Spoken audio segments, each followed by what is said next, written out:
things in front of me all the time. In fact, he told me that when we were courting, he actually let me know quite often. Today's story is not just another episode of Sister Wives, it's a reckoning. A storm that brewed for years behind closed doors and finally erupted under the blinding lights of a courtroom. What you're about to hear will change the way you see the Brown family forever. So stay with me till the end, because trust me, you'll want to decide for yourself whether Kody was the victim or the mastermind of this emotional war. They thought the cameras were off. They thought their secrets were safe. But nothing stays buried forever, especially when truth demands to be heard. When Meri Brown took the stand, clutching a folder to her chest, the courtroom air thickened. Her hands trembled, but her eyes held fire. No one, not even Kody, had any idea that within those pages lay the undoing of everything the Brown family had ever built. Her voice, soft but unbreakable, cut through the silence. This is not revenge. This is release. Kody sat at the defense table, jaw locked tight, fingers twitching against the wood. To his left was Robyn, eyes swollen, lips pressed together in fear. Behind them, Christine and Janelle sat apart from Meri, no longer co-wives, just survivors of the same storm. Years of love, manipulation, and heartbreak had led them here. The judge's gavel struck sharply. This court is now in session. The case wasn't about money. It wasn't even technically about custody. It was about emotional fraud, a term rarely used in law but deadly in truth. Christine was the first to testify. She stood tall, shoulders squared, but her eyes carried a weight only those betrayed could understand. "He promised us a family built on love and fairness," she began, voice steady. But behind closed doors, it was manipulation, divide and conquer, silence as punishment. Kody smirked, even laughed loud enough for the microphone to catch. The judge's glare silenced him.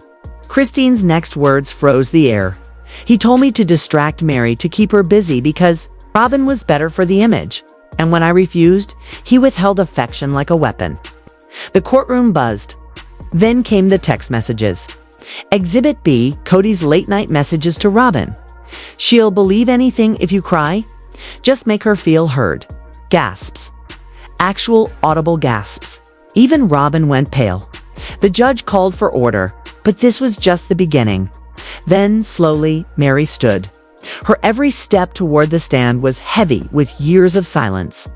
When she spoke, her voice trembled, not from fear, but release. "I stayed for the children, for the illusion, for what I thought was family. But I was misled, told to be silent, to step back so others could shine." She opened the folder in her hands. "These are my journals. 7 years worth." The room went still. The judge allowed them to be submitted.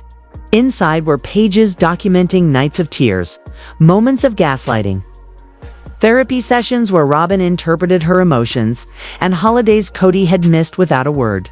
It wasn't gossip, it was evidence of a woman erased in slow motion. Robyn's face drained of color. Kody whispered furiously to his lawyer. The judge ordered a short recess, but no one moved. Christine reached across to squeeze Meri's hand. It wasn't forgiveness, but recognition. Outside, headlines were already flying. Sister wives implode in court. Meri's journals reveal years of emotional betrayal. But inside, truth was still unfolding. When the session resumed, a new figure walked in. A woman with short dark hair and a clipboard. She whispered to the bailiff, and the judge's tone changed. "We have a surprise witness." Kody turned, and the blood drained from his face. "My name is Lisa Cartwright," she said, removing her glasses. "I worked on the Sister Wives production team from seasons 12 through 16. Every camera in the room pointed at her. In 2018, she continued, Kody offered me $10,000 to make sure certain footage never aired. Footage showing him arguing with Meri. He said TLC didn't want that image. The courtroom erupted. Meri's lips parted. "What footage?" Lisa answered softly, "You crying on the porch, begging him to explain why he ignored you for 2 weeks.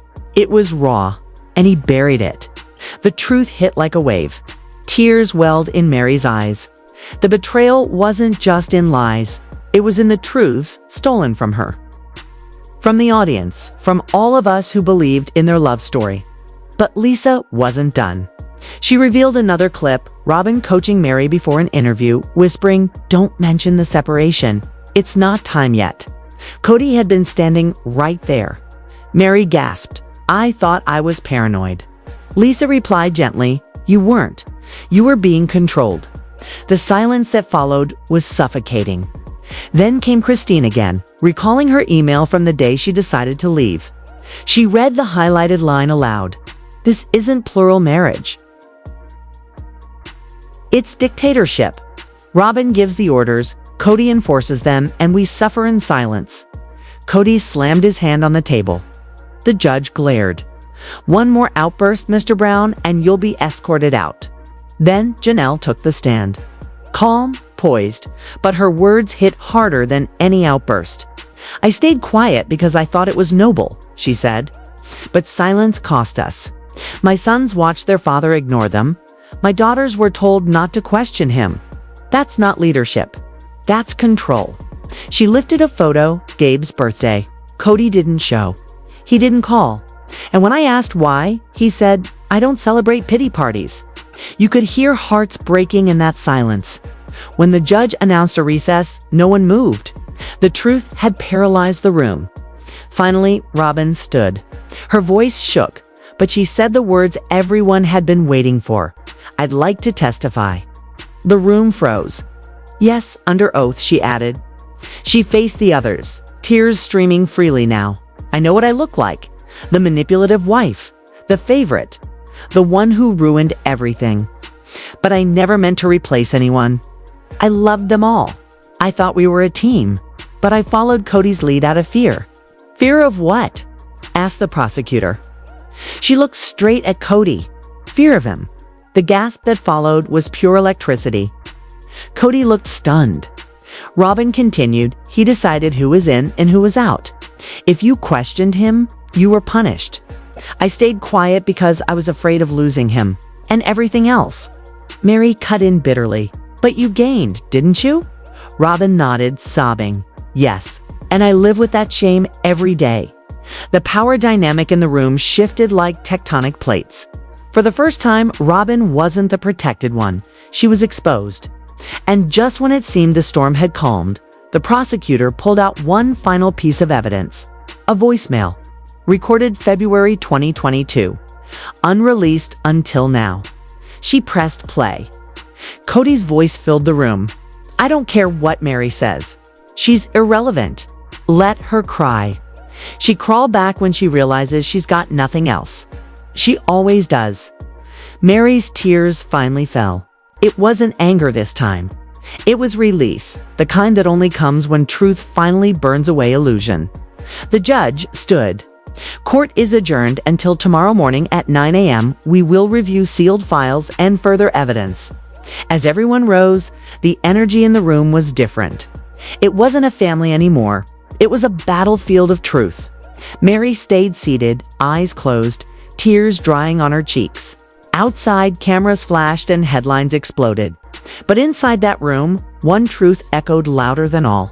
Sometimes, the worst betrayal isn't when someone leaves you. It's when they stay and make you believe the pain is your fault. So tell me, friends, was Kody Brown a victim of circumstance or the mastermind of manipulation? Janelle approached slowly, laying a hand on Meri's trembling shoulder. Christine stood close beside them, her presence steady but eyes filled with pain. Robyn hovered uncertain, torn between guilt and fear. And Kody, he sat alone, shoulders rigid, eyes fixed on nothing. No wives, no words, only silence. Yet the silence spoke more than any argument ever could. Because tomorrow, the sealed documents would be opened, and in them, truths waited that could turn this entire case upside down. The next morning, the courthouse buzzed like a hive of whispers. Outside, reporters and spectators pressed against the barriers, muttering like vultures waiting for the final fall of their prey. Inside, the air was heavy, thick with anticipation. Every seat was taken, every gaze fixed on the front. The energy wasn't loud. It was restrained, humming with the knowledge that something irreversible was about to unfold. Meri was early. She looked calm, almost serene, but her eyes betrayed her, hollow, red, sleepless. Christine and Janelle sat side by side this time, their quiet unity speaking louder than their words ever could. Robyn entered last, her steps slow, eyes swollen, clutching a tiny notebook that looked worn from the pressure of her fingers. Kody followed shortly after, expressionless, his hand brushing hers. But she pulled away, refusing the contact. The judge entered briskly. "We'll pick up where we left off," she announced. "The court has received additional materials filed by the prosecution." The prosecutor stood. "Your Honor, we are presenting 3 audio recordings obtained from a former family counselor. These contain private discussions between Mr. Brown and his wives. None of these were disclosed to the family or this court." Kody's lawyer shot to his feet. "Objection. Invasion of privacy. Overruled," the judge replied sharply. "Play the first one." The lights dimmed slightly. The speakers crackled to life, and then came that voice, Kody's, cold and unrestrained. "You think you're worth equality? You're lucky I return it all. Robyn knows her place. You need to learn yours." A gasp rippled through the courtroom. Christine's hand gripped the edge of the bench. Robyn's head dropped. Meri sat utterly still, her face pale. That same voice that once called her the foundation of the family now echoed like venom. Static filled the silence, and then another sentence came, Kody again, sneering. "Meri's a liability. She drags the energy down. TLC doesn't want sad wives, they want happy stories." Meri blinked rapidly, fighting tears. Sometimes the truth, when spoken aloud, cuts deeper than the lie ever did. The second tape began, Robyn's voice, sobbing.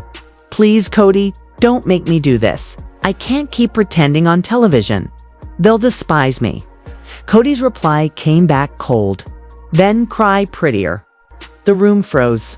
Even the bailiff turned away. Robyn's shoulders shook as she buried her face in her hands.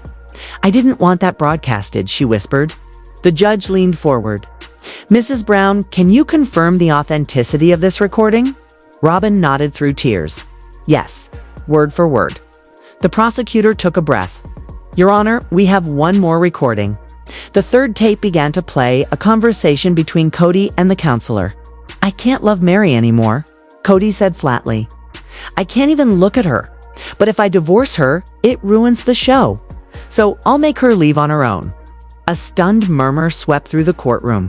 Meri's face went ghost white. Christine placed a trembling hand on her shoulder, while Kody sat frozen, eyes downcast. It's one thing to be unloved, another entirely to learn that your heartbreak was someone's plan. The judge sighed. "We'll take a brief recess before cross-examination." But before she could rise, Robyn stood. "Your Honor?" Her voice quivered, desperate. "I can't stay silent anymore." All eyes turned. Cameras clicked. The room hushed. "I was part of it," she said softly. "I lied to protect him. I thought I was saving our family. But I was only saving his ego." She looked directly at Kody. "You made me smile when the others cried. You told me to say what you couldn't. You turned me into the villain so you could be the hero." Kody's face darkened. "That's not accurate," he snapped. "Stop gaslighting me here too," she screamed, her voice cracking. The crowd erupted in whispers. The judge called for order, but Robyn's confession had already ignited chaos. "He made me monitor Meri's texts," Robyn cried. "He said it was for her safety, but it was only to see if she was speaking to the press." Kody slammed the table. "You don't know what you're saying." "I know exactly what I'm saying," she shouted back. "Because when truth comes out, it doesn't whisper, it screams." The courtroom broke into pandemonium. Reporters scribbled, flashes went off, gasps filled every corner. Meri sat frozen, numb. The pain from Kody's betrayal was deep, but hearing Robyn's confession struck a different kind of wound. The sisterhood she believed in had been theater. Christine's tears shimmered, but behind them was quiet vindication. The judge slammed the gavel. "Enough. Order in the court." "Mrs. Brown," she addressed Robyn, "do you have evidence supporting these claims?" Robyn hesitated, then nodded. Yes, she opened her small notebook, the one she'd clutched all morning, and handed it to the bailiff. These are emails and messages between me and Kody. He told me to keep. Meri distracted with spiritual advice while he transferred family funds into a private account. The courtroom collectively gasped. Christine whispered, "Oh my God." The prosecutor leaned forward. "Your Honor, these link directly to the sealed financial files." Kody's lawyer stood again, nearly shouting, "This is outrageous. Those are private records." "They won't be for long," the judge said coldly, "because secrets, Mr. Brown, always have deadlines, and yours just expired." Kody's face turned ashen. His hands trembled. Across from him, Meri whispered faintly, "All those years. And I still defended you." Janelle rose. "You don't have to anymore," she said firmly. The court went silent. The illusion, the fantasy of unity, was dead. Then a clerk stepped forward, whispering urgently to the judge. She frowned, opened a fresh folder, and froze mid-page.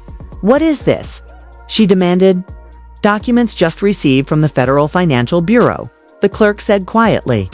"They concern the same accounts." The judge's eyes flicked up. "These accounts weren't only in Kody's name," she said slowly. "They were in Robyn's as well." Robyn staggered backward, face pale. No, that can't be." But the papers didn't lie. Her signature was there, page after page. The courtroom exploded. Shouts, gasps, cameras. Robyn collapsed into her chair, tears streaming. "He told me they were for the children. I didn't know." Kody didn't look at her. For the first time that day, he said nothing. His silence screamed louder than his denials ever could. And that's the truth about control. Once it's gone, it never returns quietly. The judge struck the gavel. Court is adjourned until further notice. As everyone scattered, reporters flooding the hallways, Meri remained seated. Eyes locked on Kody. Her silence was no longer weakness. It was resolve. Robyn wept openly now, her world collapsing beside his. Christine leaned toward Janelle and whispered, "It's over." Janelle shook her head slowly. "No, it's just beginning." The doors shut behind the judge. Cameras flashed through the courtroom glass. And in that moment, the empire of Kody Brown, the illusion of sister wives, shattered for good. Tomorrow, the sealed documents would be opened. And whatever they revealed would not just rewrite their story. It would redefine what the world thought they knew. Their story. It would redefine what the world thought they knew. 3 days of relentless testimony, betrayal, and emotional wreckage had stripped away every illusion. The only question that lingered in the air was chillingly simple. What remains when a family's foundation was built on lies? Kody walked into the courtroom alone. His suit was immaculate, but his eyes told another story. One of a man preparing to lose everything he had fought to control. Across the aisle, Meri, Christine, and Janelle sat side by side, their silence more powerful than words. Robyn entered moments later, escorted by her lawyer, her face pale and tear-stained. The exhaustion etched into her expression told the truth her lips hadn't yet spoken. The judge wasted no time. "We begin today with the unsealing of financial records. Exhibit 47, containing documentation submitted by the Brown family during a 2016 adoption process." The envelope, thick and ominous, sat on the clerk's desk like a fuse waiting to ignite. Before the DNA portion came the money trail. The prosecutor adjusted her glasses and began reading from the files. In the last 8 years, Mr. Brown diverted approximately $417,000 into private LLC accounts. Funds originally designated for joint family expenses. The courtroom froze. The prosecutor continued. These accounts were established under various aliases, including Desert Family Consulting and Unity Strategies, LLC. Christine's face went pale. "That was our therapy fund." Janelle's voice cracked. "He told me we couldn't afford Maddie's tuition." Meri's expression hardened. "He said I was too independent for family funds." Sometimes truth doesn't shout, it howls through numbers. Robyn shot to her feet. "I didn't know about these withdrawals. He said it was for taxes, for the children's future." The judge's tone was cold. "You co-signed 3 of these accounts, Mrs. Brown." Robyn's lips trembled. He told me to. I trusted him. Belief, the judge replied sharply, is not a defense to responsibility. The air was thick, heavy, suffocating. Then came the sound everyone feared, the rustle of paper as the clerk handed the sealed envelope. Exhibit 47 to the judge. Within it lay the DNA test results initially filed for one of Robyn's children during the adoption process. But beneath that was a second unfiled report, one that Meri had privately requested years later. The judge's eyes scanned the contents, her expression tightening. "Mrs. Brown," she began softly, "did you request these documents in 2022? Meri rose, hands clasped. "Yes, I needed confirmation not for court, but for my peace." The judge nodded gravely. "The results show that one of Robyn Brown's children, previously believed to be Mr. Brown's biological child, is not his." Gasps tore through the room. Christine's hand flew to her mouth. Janelle whispered, "Oh my God." Kody stood abruptly. "That's a lie." Robyn's voice quivered. I didn't know. I thought he promised he'd raise the baby as his." Meri stared straight ahead. "And you let him use that lie to manipulate us all. Every time we questioned him, he said, 'I'm doing this for Robyn's kids.'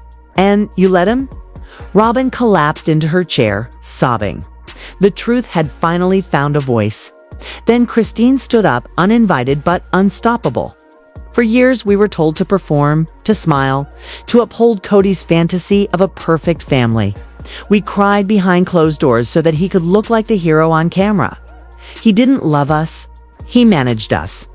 Kody slammed his hand on the table. "You all benefited. You were part of this too." Christine didn't blink.